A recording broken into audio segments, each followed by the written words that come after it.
10 June 1960న senior NTR గారు బసవతారకం దంపతులకు తమిళనాడు చెన్నైలో జన్మించారు నందమూరి నటసింహం బాలకృష్ణ. 64 ఏళ్ల వయసు వచ్చినా ప్రేక్షకులకు గూస్ బంప్స్ తెప్పించే మాస్ సినిమాలు చేస్తూ వరుస సినిమాలతో దూసుకుపోతున్నారు. బాలకృష్ణ తన తండ్రి ఎన్టీ రామారావు గారు దర్శకత్వం వహించిన తాతమ్మ కళ సినిమాలో బాలనటుడిగా తొలిసారిగా నటించారు. దానవీర సూరకర్ణ, శ్రీమధ్విరాట పర్వం, అక్బర్ సలీం అనార్కలి, శ్రీ తిరుపతి వెంకటేశ్వర కళ్యాణంతో సహా తన తండ్రితో అనేక చిత్రాల్లో నటించారు. దానవీర సూరకర్ణ సినిమాలో అభిమన్యుడిగా ఆకట్టుకున్నారు.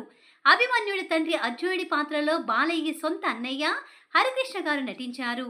1982లో తెలుగుదేశం పార్టీని స్థాపించినప్పటి నుండి బాలకృష్ణ ప్రతి ఎన్నికల్లో ప్రచారం చేశారు. 2014 నుంచి ఆంధ్రప్రదేశ్ శాసనసభ ఎన్నికల్లో పోటీ చేసి 3 సార్లు హిందూపూర్ అసెంబ్లీ స్థానం కైవసం చేసుకున్నారు. 1984లో సాహసమే జీవితంతో హీరోగా అరంగేట్రం చేశారు.